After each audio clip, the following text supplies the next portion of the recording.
మీ మోకాల నొప్పులకు ఎటువంటి సర్జరీ లేకుండా ఎపియాన్ పెయిన్ క్లినిక్ అందిస్తున్న అత్యాధునిక చికిత్స. అందరికీ నమస్కారం. నేను Swaroopa Potlapalli. Welcome to Suman TV. Kerala nurse Nimisha Priya ఉరి శిక్ష వాయిదా మీద ఇప్పుడు దేశవ్యాప్తంగా పెద్ద చర్చ జరుగుతోంది. అంటే సుప్రీం కోర్టుకి గవర్నమెంట్ అబద్ధం చెప్పిందా అండ్రో? అది క్రైమ్. కన్ఫ్యూజన్ వద్దు. ఎవ్వరూ చేయలేకపోయారు గనుక నేను దిగాను. అసలు ఆమె ఉరి శిక్షను ఎందుకు రద్దు చేయాలి, ఎందుకు వాయిదా వేయాలి? భారతీయురాలు కావడం వలన, మహిళ కావడం వల్ల, లేదు అంటే ఆమె తనను తాను కాపాడుకోవడానికి, రక్షించుకోవడానికి చేసిన ప్రయత్నాల్లో భాగంగా చేసిన హత్య కావడం వల్ల? సార్, నిమిష ప్రియను నేనే ఉరిశిక్ష నుంచి తప్పించాను, ఆమెను ప్రాణాలతో తీసుకుని వస్తాను, ఆమెను మళ్ళీ భారత్కి ప్రాణాలతో తీసుకురావడం అనేది జరిగే పనేనా? అంటే కేఏ పాల్ గారు, ఆయనకు అనేక దేశాలతో సంబంధాలు ఉన్నాయి. మీరు ఒకప్పుడు చూస్తే కేఏ పాల్ గారి గురించి పెద్ద పెద్ద దేశ అధ్యక్షులే ఎదురు చూసేవారు. కాబట్టి అటువంటి ప్రభావం ఉన్న వ్యక్తి ఆయన. ఇలా రకరకాలుగా నిమిష ప్రియ సంబంధించిన విషయాల మీద అనేక చర్చలు అయితే జరుగుతున్నాయి, అనేక ప్రశ్నలు కూడా ఉత్పన్నమవుతూ ఉన్నాయి. కేఏ పాల్ గారు ఆమె ఉరిశిక్షను తానే వాయిదా వేయించానని, అక్కడి మత పెద్దలతో నేను మాట్లాడానని, అలాగే నిమిష ప్రియను ప్రాణాలతో తీసుకుని ఇండియాకి వస్తానని చెబుతూ ఉన్నారు. అసలు ఇది జరిగే పనేనా? ఇదంతా సాధ్యమేనా? ప్రస్తుతం నాతో పాటు సిబిఐ మాజీ జేడీ లక్ష్మీనారాయణ గారు ఉన్నారు. ఆయనతో మాట్లాడి ఈ కేసు గురించి అనేక విషయాలు తెలుసుకుందాం. సరే, నమస్తే. నమస్తే స్వరూప గారు. సార్, ముందుగా ఈ నిమిష ప్రియ ఎవరు, ఎందుకు ఈమె హత్య చేసింది అనే విషయాలు మాట్లాడుకోవడానికి ముందే మనం అసలు ఈమె ఉరిశిక్షను యెమెన్ ప్రభుత్వం ఎందుకు వాయిదా వేసింది, దానికి గల కారణాలు ఏంటో చెప్పండి సార్. ఎందుకంటే యెమెన్లో ఉన్న చట్టాలు ఒకసారి చూస్తే అందులో ఒక ప్రొవిజన్ ఉంది. దాన్ని ఏమంటారంటే దియా అంటారు. అక్కడున్న లా ఏదైతే ఉందో దాన్ని షరియా అంటారు. ఆ షరియా లాలో రెండు సందర్భాలు ఇవ్వడం జరిగింది. ఒకటి వచ్చేసి ఖిసాస్ అంటారు, రెండవది వచ్చేసి దియా. అంటే ఖిసాస్ అంటే ఏంటంటే రెట్రిబ్యూటివ్ జస్టిస్, అంటే ఐ ఫర్ ఐ. అంటే ఆ అమ్మాయి ఇక్కడ వీళ్ళ కుటుంబ సభ్యుల్ని చంపింది కాబట్టి ఆ అమ్మాయికి మరణశిక్ష ఉండాలి అన్నదొకటి. రెండవది, అదే షరియా లాలో దియా అన్న ప్రొవిజన్ కూడా ఉంది. అంటే సపోజ్ ఎవరైతే మరణశిక్ష విధించబడిందో ఆ వ్యక్తి గనక ఫైనాన్షియల్ కాంపెన్సేషన్ ఇవ్వగలిగితే ఆ కుటుంబానికి, అంటే ఆ వ్యక్తి ఎన్ని సంవత్సరాలు, ఆ తర్వాత ఎన్ని సంవత్సరాలు జీవించి ఉండేవాడు, ఆ తర్వాత అతని మరణం వల్ల ఆ కుటుంబానికి ఎంత ఆర్థికంగా వాళ్ళు నష్టపోయారు, ఇవన్నీ కూడా క్యాలిక్యులేట్ చేసి దానికి సంబంధించిన ఈ కాంపెన్సేషన్ కనుక వాళ్ళు ఇవ్వగలిగితే ఆ మృతుల యొక్క కుటుంబం వాళ్ళు ఆవిడకి క్షమాభిక్ష పెట్టవచ్చు. దేని నుంచి? ఉరిశిక్ష నుంచి. సో అందువల్ల ఇప్పుడు ఆ చర్చలు అన్నవి ఎందుకు జరుగుతున్నాయంటే అక్కడున్న చట్టంలో ఈ విధమైన ప్రొవిజన్ ఉంది కాబట్టి. అదే మనం భారతదేశానికి వస్తే ఏమవుతుందంటే, ఒకసారి శిక్ష పడిన తర్వాత ఆ శిక్షను ఒక కుటుంబ సభ్యులు వాళ్ళు క్షమాభిక్ష ఇవ్వలేరు, ఓన్లీ రాష్ట్రపతి ఇవ్వగలరు అన్నమాట. కాబట్టి ఒక్కొక్క దేశంలో ఒక్కొక్క రకంగా ఈ చట్టాలు ఉండడం వల్ల, అక్కడి చట్టంలో ఈ విధమైన ప్రొవిజన్ ఉండడం వల్ల దానిని ఉపయోగించుకునే ప్రయత్నం జరుగుతుంది అన్నమాట. దానివల్ల ఈ ఉరిశిక్ష ఏదైతే ఉందో దాన్ని పోస్ట్పోన్మెంట్ చేయడం జరిగింది. సార్, కెమెరాకి వెళ్ళంట చూడరా మీరు? యా ఓకే సార్, నిమిష ప్రియని అతను తన వ్యాపార భాగస్వామి అయిన వ్యక్తి మానసికంగా, శారీరకంగా ఇబ్బందులు పెట్టడం వల్లే ఆమె అతన్ని కొంచెం అంటే మత్తు ఇంజెక్షన్ లాంటిది ఇచ్చి అక్కడి నుంచి ఎస్కేప్ అవ్వాలి అనుకుంది, పాస్పోర్ట్ తీసుకుని వెళ్ళిపోవాలనుకుంది. కానీ తను అనుకున్నది ఒకటైతే జరిగింది ఒకటి అని చెప్పి సింపతి కూడా చూపిస్తూ ఉన్నారు. అసలు నిజంగా ఈ కేసులో ఏం జరిగింది సార్? అంటే ముఖ్యంగా మీరు ఒకసారి ఈ కేసు యొక్క పూర్వపరాలకు వెళితే, నిమిష ప్రియ అనే అమ్మాయి ఒక నర్స్ ట్రైనింగ్ తీసుకుంది. పాలక్కాడ్, కేరళలో ఉన్న పాలక్కాడ్ డిస్ట్రిక్ట్కి చెందిన అమ్మాయి. ఆ తర్వాత ఈమె ఉద్యోగ అవకాశాల కోసం మన భారతదేశం నుంచి చాలా మంది ఇతర దేశాలకు వెళుతుంటారు. అదే విధంగా ఈ అమ్మాయి యెమెన్ దేశానికి వెళ్ళి అక్కడ నర్సింగ్ ఉద్యోగం చేస్తూ వచ్చింది. కానీ కొన్ని రోజుల తర్వాత, ఒక 7 సంవత్సరాల తర్వాత అక్కడ పరిస్థితులన్నీ చూసిన తర్వాత ఆవిడకి ఏమనిపించిందంటే, మనమే ఒక ప్రైవేట్ క్లినిక్ ఇక్కడ ఓపెన్ చేస్తే బాగుంటుంది కదా అన్న, సనాన్ అనే ప్లేస్లో దాన్ని ఓపెన్ చేద్దాం కదా అని ఒక అభిప్రాయానికి వచ్చి, కానీ అక్కడ నియమాలు ఎలా అంటే బయట దేశాల నుంచి వచ్చిన వ్యక్తులు ఈ విధంగా ప్రైవేట్ క్లినిక్ ఏర్పాటు చేయలేరు. అక్కడ స్థానికులుగా ఉన్న వాళ్లే దీన్ని అప్లై చేయగలరన్న కండిషన్ ఒకటి. అందుకనే యమన్ దేశానికి చెందిన నాగరికుడు నేషనల్ ఎవరైతే ఉన్నారో తలాల్ అబ్దు మహదీ అని, అతని ద్వారా ఈ అప్లికేషన్ అవి మూవ్ చేయించి ఫైనల్గా వాళ్ళ బిజినెస్ పార్ట్నర్గా ఆయనతో ఈవిడ ఈ క్లినిక్ ఏర్పాటు చేయడం జరిగింది. ఆ తరువాత ఈ పార్ట్నర్షిప్ అన్నది కొన్ని రోజులు జరిగింది, కానీ ఆ తర్వాత ఈ మహతి అన్న వ్యక్తి ఆవిడకి ఫాల్సిఫికేషన్ డాక్యుమెంట్స్ అన్నింటినీ కూడా మార్చి మొత్తం ఆ పార్ట్నర్షిప్పే తన పేరు మీద పెట్టుకోవడానికి ఆయన ఒక ఫోర్జరీ డాక్యుమెంట్ తయారు చేయడం, తర్వాత ఈ అమ్మాయి పాస్పోర్ట్ వచ్చేసి బలవంతంగా తీసేసుకోవడం, ఆ తర్వాత వచ్చేసి ఈ అమ్మాయిని అనేక రకాలుగా ఆవిడని హింస పెట్టడం, ఇవన్నీ చేసిన తర్వాత 2017 జూలైలో ఆ అమ్మాయి ఇక ఈ బాధను నేను తట్టుకోలేను, ఈ వ్యక్తి నా పాస్పోర్ట్ రిటర్న్ చేయడు, కాబట్టి ఇక్కడి నుంచి నేను వెళ్ళిపోవడం కూడా కష్టం, అందువల్ల ఇతనికి మీరు అన్నట్టు క్రమక్రమంగా ఆవిడ మత్తు మందు ఇవ్వడం మొదలుపెట్టింది.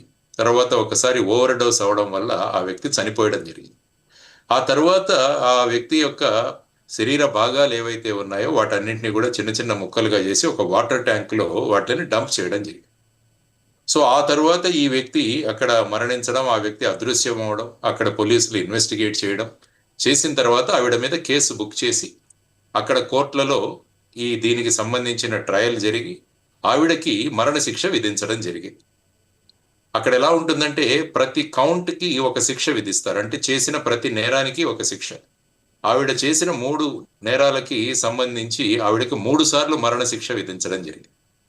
తర్వాత పై కోర్టుకు వెళ్ళిన తర్వాత అందులోంచి ఒక మరణశిక్షను వాళ్ళు కొట్టివేయడం జరిగింది. కాబట్టి ఆవిడ మీద ఇంకా 2 మరణశిక్షలు ఇప్పటికీ ఉన్నాయి. ఆ తరువాత ఈ అమ్మాయిని ఎలాగైనా అప్పీలుకు వెళ్ళి తప్పించాలన్న ప్రయత్నం చేశారు, కానీ ఆ కంట్రీలో ఉన్న సుప్రీం కోర్టు కూడా 2020వ సంవత్సరంలో దాన్ని ఖరారు చేసింది మరణశిక్ష. ఆ తరువాత అక్కడ యమన్ ప్రెసిడెంట్ ఉంటాడు, యమన్ దేశం యొక్క ప్రెసిడెంట్ అలీమి అని, ఆయన కూడా ఈ ఎగ్జిక్యూషన్కి అప్రూవల్ ఇచ్చాడు. తర్వాత 2025వ సంవత్సరంలో యాక్చువల్గా మీరు యమన్ దేశం చూస్తే అది హౌతీ కంట్రోల్లో ఉంటుంది, హౌతీ కంట్రోల్. అక్కడ ఒక సుప్రీం పొలిటికల్ కౌన్సిల్ అని ఉంది, వారు కూడా ఈ మరణశిక్షను విధించాలని చెప్పేసి జనవరి 2025లో వాళ్ళు నిర్ణయించడం జరిగింది. దాని తారీఖు ఐ థింక్ 16 జూలై అన్నదిగా నిర్ణయించారు. ఈ మధ్యలో నిమిషప్రియ వాళ్ళ అమ్మగారు ప్రేమకుమారి అనే ఆవిడ యమన్ దేశానికి నేను వెళ్ళాలని చెప్పి ఢిల్లీ హైకోర్టు పర్మిషన్ తీసుకొని ఆవిడ యమన్ దేశానికి వెళ్ళి అక్కడ ప్రయత్నాలు మొదలుపెట్టింది. సో ఈ విధంగా జరుగుతూ ఉంటే మన భారతదేశంలో కూడా 14 జూలైన సుప్రీంకోర్టులో ఒక యాచిక దాఖలు చేయబడడం జరిగింది. అందులో ఈ విషయాన్ని గురించి ప్రస్తావిస్తూ ఆ మరణ శిక్షను ఎలాగైనా ఆపాలి అన్నది. సుప్రీంకోర్టు అన్నది ఇది వేరే దేశంలో జరుగుతున్నది, మీరు డిప్లొమాటిక్ ఏదైతే దౌత్య సంబంధాలు ఉన్నాయో వాటి ద్వారా దాన్ని చెయ్యండి, లేకుంటే వాళ్లకు కావలసిన కాంపెన్సేషన్ ఏదైతే ఉందో దాన్ని గనక మీరు పేమెంట్ చేసి ఆ విధమైన బ్లడ్ మనీ అంటారు దాన్ని, ఆ విధంగా మీరు ఆవిడని తీసుకురండి అని చెప్పి మేము పెద్దగా ఇందులో ఏమీ చేయలేమన్నది సుప్రీంకోర్టు చెప్పిన విషయం. సో ఆ తరువాత అక్కడ మన కేరళ నుంచి కూడా ఒక సున్నీ స్కాలర్ ఉన్నారు, ఆయన పేరు కాంతాపురం అబూబకర్.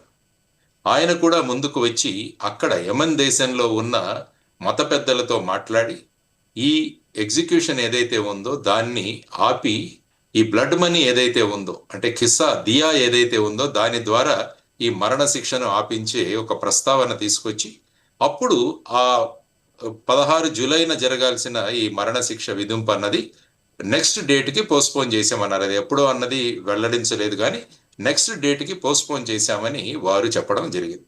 కాబట్టి ప్రస్తుతం ఇది పరిస్థితి. అంటే ఆ మరణించిన వ్యక్తి తలాల్ అబ్దో మహదీ కుటుంబాన్ని ఈ విధంగా అక్కడ చట్టంలో ఉన్న ప్రొవిజన్ ఏదైతే ఉందో దియా అన్న ప్రొవిజన్ని ఉపయోగించి ఎలాగైనా వారిని కన్విన్స్ చేసి ఆ మరణ శిక్ష నుంచి ఈ అమ్మాయిని తప్పించే ప్రయత్నంలో అబూబకర్ కావచ్చు, లేకుంటే మీరన్నట్టు కేఏ పాల్ గారు కావచ్చు, మిగతా భారతదేశం కూడా మనకు చక్కని దౌత్య సంబంధాలు, ఎందుకంటే యమన్తో మనం డైరెక్ట్గా దౌత్య సంబంధాలు లేవు మనకు, ఎందుకంటే హౌతీస్ అక్కడ కంట్రోల్లో ఉన్నారు కాబట్టి దాన్ని రికగ్నైజ్ చేయదు భారతదేశం.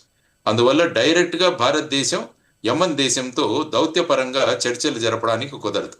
అందువల్ల భారతదేశం సౌదీ అరేబియా ఇలాంటి మిగతా మిత్ర దేశాలు ఏవైతే ఉన్నాయో వాటి ద్వారా యమన్ ప్రభుత్వం మీద ఒత్తిడి తెచ్చి ఈ మరణ శిక్షను ఎలాగైనా ఆపాలి అన్నది ఒక ప్రయత్నం జరుగుతుంది. ఇది ప్రస్తుతం ఉన్న పరిస్థితి స్వరూప గారు.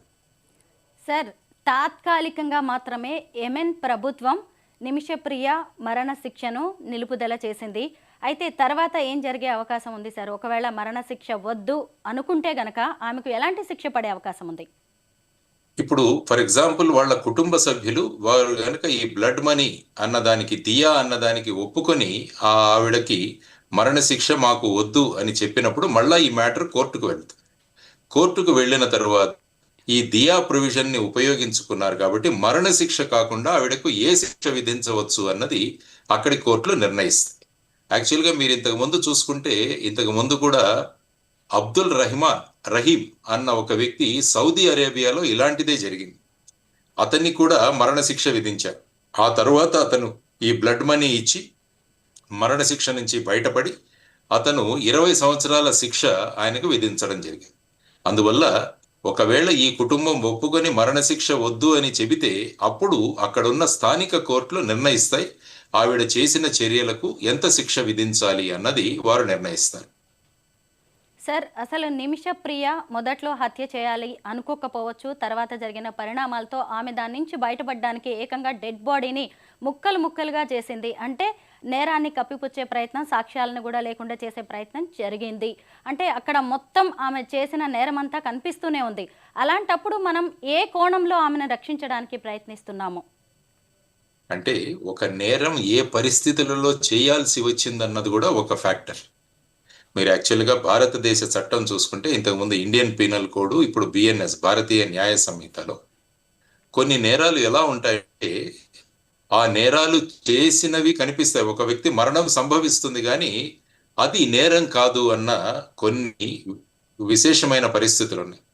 అందులో మెంటలీ కరెక్ట్గా లేని వ్యక్తి, అంటే మెంటల్లీ రిటార్డెడ్ కానీ అలాంటి వ్యక్తులు ఏదైనా చేస్తే వాళ్ళ మీద ఏ నేరమో ఉండదు. అదేవిధంగా నేను ఆత్మ సంరక్షణ కోసం నేను ఏదైనా వ్యక్తిని చంపితే అప్పుడు కూడా నా మీద కేసు ఉంటుంది, కానీ ఫైనల్గా నేను ఆర్గ్యూ చేసుకుని ఆ పరిస్థితులలో నేను చేయాల్సి వచ్చింది అన్నది చెప్పే అవకాశం ఉంది. అప్పుడు కూడా ఒక నేరం కాదు. ఈ విధంగా జనరల్ ఎక్సెప్షన్స్ అని మన దగ్గర ఉన్నాయి. సో నా ప్రాణం ప్రమాదంలో ఉంది కాబట్టి నేను అది చేయాల్సి వచ్చిందని నేను కోర్టులో జస్టిఫై చేసుకోగలిగితే నా మీద కేసు ఉండదు. సో ఇప్పుడు మీరు నిమిషప్రియ తీసుకుంటే ఆ అమ్మాయి ఏ పరిస్థితులలో ఇది చేసింది అన్నది అక్కడి కోర్టులు నిర్ణయించిన తరువాత వాళ్ళు మరణశిక్ష విధించారు. కాబట్టి ఇప్పుడు మరణశిక్ష తప్పించుకున్న తర్వాత ఇన్ కేసు వాళ్ళు గనక ఒప్పుకుంటే దియాకు, అప్పుడు ఆ కోర్టులు మళ్ళా మరణశిక్ష కాకుండా ఏ శిక్ష విధించవచ్చు అన్నది వాళ్ళు ఆలోచిస్తారు. ఆ సమయంలో మళ్ళా నిమిషప్రియ తన ఆర్గ్యుమెంట్స్ అక్కడ చెప్పొచ్చు, ఈ విధంగా ఇటువంటి కండిషన్స్ లో నేను చేశాను అన్నది. కాబట్టి ఆమె చేసిన చర్య ఏదేంటంటే ఇంకొక వ్యక్తి యొక్క మరణానికి ఆవిడ దోహదం చేసింది, అంటే ఆవిడ కారణం. కానీ ఏ పరిస్థితులలో అది చేయాల్సి వచ్చింది అన్నది కూడా ఒక కన్సిడరేషన్. కానీ ఇక్కడ చూస్తే మీరు ఫర్ ఎగ్జాంపుల్ ఆవిడ స్లోగా అతనికి మత్తుమందు ఇస్తూ క్రమంగా ఓవర్ డోస్ అవడం వల్ల అతను మరణించాడు. అంటే సడన్ అండ్ గ్రేవ్ ప్రొవకేషన్ కి ఈ విధంగా ప్లాన్ చేసి చేయడానికి వ్యత్యాసం ఉంది. కాబట్టి అక్కడి కోర్టులు ఏ విధంగా దీన్ని పరిగణిస్తారో అన్నది చూడాల్సిన అంశం. సార్, నిమిషప్రియను నేనే ఉరిశిక్ష నుంచి తప్పించాను, ఆమెను ప్రాణాలతో తీసుకుని వస్తాను, నేనే అక్కడి వాళ్లతో చర్చలు జరుపుతున్నానని కేఏ పాల్ గారు చెబుతూ ఉన్నారు. ఇందులో నిజం ఎంత? ఆమెను మళ్ళీ భారత్కి ప్రాణాలతో తీసుకురావడం అనేది జరిగే పనేనా? అంటే కేఏ పాల్ గారు, ఆయనకు అనేక దేశాలతో సంబంధాలు ఉన్నాయి. మీరు ఒకప్పుడు చూస్తే కేఏ పాల్ గారి గురించి పెద్ద పెద్ద దేశ అధ్యక్షులే ఎదురు చూసేవారు. కాబట్టి అటువంటి ప్రభావం ఉన్న వ్యక్తి ఆయన. కాబట్టి ఆయన ఇప్పుడు ఏం చేశారంటే ఈ కేసులో నాకున్న సత్సంబంధాలు ఏవైతే ఉన్నాయో వాటిని ఉపయోగించి ఆవిడను ఈ కేసు నుంచి నేను బయటికి తీసుకొచ్చి నేను భారతదేశానికి తీసుకొస్తారని ఆయన చెప్పినట్టు మీరు అన్నారు. కాబట్టి ఇందులో ప్రయత్నం చేయడంలో ఏమాత్రమూ ఇది లేదు. కాబట్టి ఆయనకున్న సంబంధాలతో ఈ కేసును గనక ఆయన అక్కడ నుంచి బయటికి తీసుకురావడానికి ప్రయత్నిస్తే చేయొచ్చు. అందులో ఏమీ లేదు. అంటే ఫైనల్ గా అక్కడ ఆ కోర్టులలో మళ్ళా ఆర్గ్యుమెంట్లు జరపాలి. తర్వాత ఆ కుటుంబ సభ్యులతో మొదట ఈ అమ్మాయిని మరణశిక్ష వద్దు అన్నది క్షమాభిక్ష వరకు తీసుకురావాలి. తీసుకొచ్చిన తర్వాత ఆ కోర్టులలో ఆర్గ్యూ చేసి ఆవిడకు శిక్షే పడకుండా చేయడం అన్నది ఎంతవరకు ఉంటుందో అన్నది మనం ఇప్పుడు నిర్ణయించలేం. ఎందుకంటే ఆల్రెడీ ఇప్పటి వరకు అక్కడ జరిగిన ట్రయల్లో ఆవిడ ఈ నేరం చేసిందని ఆవిడకు మరణశిక్ష విధించడం జరిగింది. కాబట్టి ఇప్పుడు ఈ మరణశిక్ష లేకుంటే ఏ శిక్ష విధిస్తారు అన్నది ఆ కోర్టులో నిర్ణయిస్తుంది. టోటల్గా క్లీన్ చిట్ ఇచ్చి రావడం అన్నది ఎంతవరకు సంభవమో అన్నది అక్కడ కోర్టులే ఫైనల్గా తేల్చాలి. సో కేఏ పాల్ గారు ఆ విధంగా ఆయన నిర్ణయం తీసుకున్నారు. ఆయన కూడా అక్కడికి వెళ్ళి ప్రయత్నిస్తున్నారు. ఎస్, ఒక భారతీయ పౌరురాలిగా ఆవిడకి భారతీయునిగా ఇంకొక వ్యక్తి సహాయం చేయడం అన్నది సర్వసాధారణంగా జరుగుతుంటుంది. కానీ అల్టిమేట్గా ఫైనల్ రిజల్ట్ ఏమొస్తుంది అన్నది మన చేతుల్లో లేదు, కానీ అక్కడ కోర్టులో చేతులు. కానీ let us hope for the best అన్నది మనం ఆలోచించాలి. నిమిషప్రియకు ఖచ్చితంగా శిక్ష పడాల్సిందే అని చెప్పి ఆ హత్యకు గురైన వ్యక్తి కుటుంబ సభ్యులు అందరూ కూడా ఖచ్చితంగా కోరుకుంటూనే ఉన్నారు సార్. ఇంకొక వైపు ఆమె తల్లి కూడా యెమెన్ దేశంలో ఉండి మరి అనేక రకాలుగా ప్రయత్నాలు చేస్తూ ఉంది. ఈ బ్లడ్ మనీకి వాళ్ళు ఏమన్నా కన్విన్స్ అయ్యే అవకాశం ఉందా? ఇంకా ఎక్కువ మొత్తాన్ని ఏమైనా డిమాండ్ చేస్తారంటారా? అంటే ఇప్పటి వరకు జరిగిన పేపర్లో వస్తున్న న్యూస్ను బట్టి వాళ్ళు దీనికి అంగీకరించట్లేదన్న న్యూసే వస్తుంది మనకి. కానీ చెప్పలేం, రోజులు గడిచే కొద్దీ ఏ వ్యక్తులు వాళ్ళతో మాట్లాడతారు, ఏ వ్యక్తులు వాళ్ళను ప్రభావితం చేస్తారు. ఎలా మన ఇంటిలో ఒక వ్యక్తి వెళ్ళిపోయాడు కాబట్టి ఇంకొక వ్యక్తి దానికోసం బలి ఎందుకు కావాలి. కాబట్టి ఇటువంటి సూచనలు, సలహాలు, తర్వాత కౌన్సిలింగ్ ఇవి జరిగిన తర్వాత ఫైనల్గా ఆ కుటుంబం తీసుకునే నిర్ణయం మీద ఈ పూర్తి కేసు ఆధారపడి ఉంది. సో ఆ విధంగా ఆ కుటుంబ సభ్యులు, మీరు అన్నారు వాళ్ళ అన్నో తమ్ముడో అనుకుంటారు, వాళ్ళు మేము దీనికి అసలు ఒప్పుకోము, ఖచ్చితంగా అమ్మాయికి మరణశిక్ష విధించాల్సిందే అన్నది 2-3 రోజుల కింద వచ్చిన ఇన్ఫర్మేషన్. కానీ చూద్దాం, ఎందుకంటే నెక్స్ట్ డేట్ ఎప్పుడు అన్నది ఇంకా నిర్ణయించలేదు. కాబట్టి ఈ మధ్య కాలంలో ఆ కుటుంబం మీద ఏ విధమైన ప్రభావంతో, ఏ విధమైన బుజ్జగింపులతో, ఏ విధంగా సముదాయించి వాళ్ళని ఏ విధంగా దీన్ని బయటికి తీసుకొస్తారన్నది చూడాల్సిన అంశం. ఈ మధ్య కాలంలో అంశం ఏదైనా కానీ కులం, మతం, రంగు పులుముకోవడం అనేది కామన్గా మారిపోయింది సార్. ఇప్పుడు నిమిషప్రియ కేసులో కూడా ఆమె క్రిస్టియన్, చనిపోయిన వ్యక్తి ముస్లిం అనే వాదనలు కూడా తెర మీదకి వస్తున్నాయి. దీన్ని మనం ఎలా చూడాలి? మానవతా కోణంలో చూడాలా, కుల మతాలకు అతీతంగా చూడాలంటారా? అంటే ఏంటంటే మనుషులు ఈ మధ్య మనుషుల్ని మనుషులుగా చూడకుండా కులం మతాల మీద చూసే స్వభావం పెరిగిపోయింది ఈ మధ్య. కాబట్టి ఇది ఒక వ్యక్తి ఇంకొక వ్యక్తికి సంబంధించి ఆ పరిస్థితులలో చేసిన ఒక చర్య.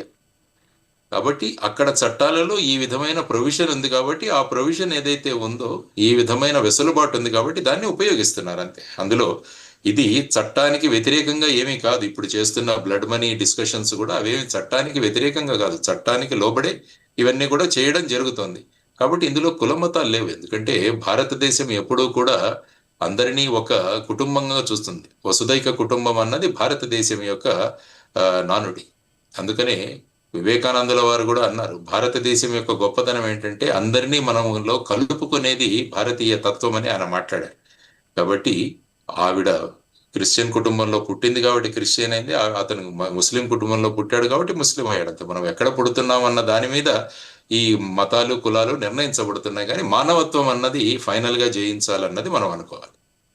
అద్భుతం సార్, నిజమే. మానవత్వమే. ఇప్పుడు వాళ్ళు బ్లడ్ మనీకి కన్విన్స్ అయినా కానీ అక్కడ మానవత్వం అనే యాంగిల్లోనే మనం చూడాలి, దాన్ని డబ్బు రూపంలో కాకుండా. అలాగే యెమెన్ దేశం తీసుకునే చర్యను కూడా మనం అలా చూడాల్సి ఉంటుంది. సరే, ఇంకొక విషయం ఏంటంటే నిమిషప్రియ కేసు అనేది ఎంతో మందికి కనువిప్పు. ఉద్యోగ ఉపాధి అవకాశాల కోసం మన దేశం నుంచి ఎంతో మంది గల్ఫ్ దేశాలకు, వేర్వేరు దేశాలకు వలస వెళ్తూ ఉన్నారు. అయితే ఇప్పుడు ఈ కేసు చూసిన తర్వాత అయినా అక్కడి చట్టాలు ఎలా ఉంటాయి అని తెలుసుకోవాల్సిన అవసరం ఎంతుంది. అలాగే మన దేశం నుంచి మన భారతీయులు వేరే దేశాలకు వెళ్ళి ఇలాంటి నేరాలు చేస్తున్నప్పుడు అది ఒక రకంగా మన దేశానికి కూడా కొంత తలవంపులు తీసుకొచ్చే విషయంగానే చూడాలి. ప్రభుత్వం ఎలాంటి చర్యలు తీసుకుంటే మంచిదంటారు? ఎలాంటి అవగాహన కార్యక్రమాలు చేపట్టాలి వేర్వేరు దేశాలకు వెళ్లే వారికి? డెఫినెట్గా ముందు భారతదేశంలో ఉపాధి అన్నది పెరగాలి.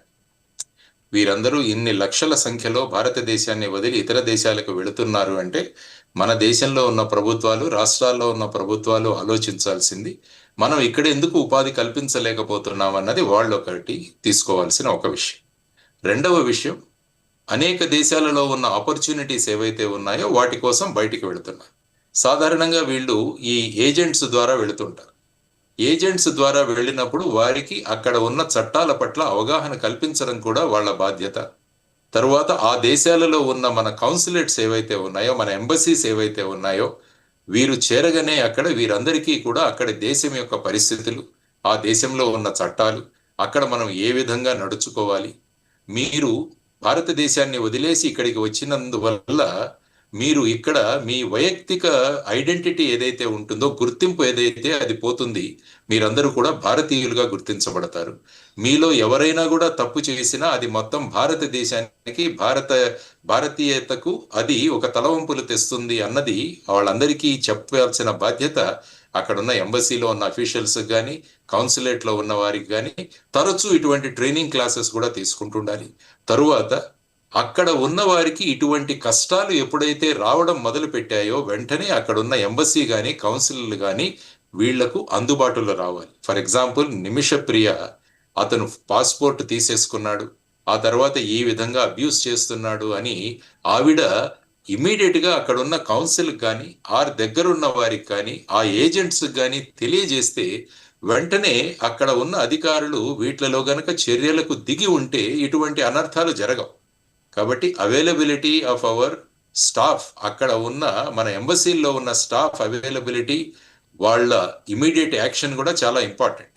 కాబట్టి ఈ పర్టికులర్ దీని నుంచి అందరూ నేర్చుకోవాల్సిన విషయం ఏంటంటే, అక్కడికి వెళ్ళిన తరువాత మనము క్లియర్ ఏజెంట్స్ ఎవరి ద్వారా వెళుతున్నామో వాళ్ళంతా జెన్యున్ ఏజెంట్సా కాదా అన్నది కూడా చూసుకోవాలి. చాలా కేసులు మనం చూస్తాం, అక్కడ ఏదో ఉద్యోగం ఇప్పిస్తామని తీసుకువెళ్ళి వాళ్ళని ఏ విధంగా చిత్రహింసలకు గురి చేశారో అన్నది కూడా మనం చాలా కేసులు వస్తున్నాయి ఈ మధ్యలో చూసుకుంటే. సో ఈ విధంగా భారత ప్రభుత్వం కూడా ఈ ఏజెంట్స్ ఎవరైతే ఉన్నారో వాళ్ళందరి వెరిఫికేషను, వాళ్ళందరూ జెన్యున్, వాళ్ళు పంపిస్తున్న ఎంప్లాయ్మెంట్ సర్టిఫికేట్ కార్డ్ ఏదైతే ఉందో అది అక్కడ ఎగ్జిస్టింగ్ కంపెనీస్ నుంచి వచ్చిందన్న ధృవీకరణ, ఇవన్నీ చేయగలిగితే ఏమవుతుందంటే మన భారతీయులు అక్కడికి వెళ్ళిన తర్వాత మోసపోవడం అన్న దాని గురించి దూరం చేయవచ్చు. ఆ తర్వాత అక్కడి చట్టాలు, వీటి గురించి అవగాహన కల్పిస్తూ మనం ఎలా ప్రవర్తించాలి అన్న దాన్ని అవగాహన కల్పిస్తూ, ఆ తర్వాత ఎవరైనా చిక్కుల్లో ఉంటే వెంటనే మన ఎంబసీ స్టాఫ్ అవైలబుల్గా ఉండేటట్టు మనం చేయగలిగితే ఇటువంటి సంఘటనలు అన్నవి మనము అరికట్టే అవకాశం ఉంటుందన్నది నా అభిప్రాయం. నిమిషప్రియ కేసు గురించి చాలా విషయాలను స్పష్టంగా వివరించారు. Thank you so much sir. నమస్కారం.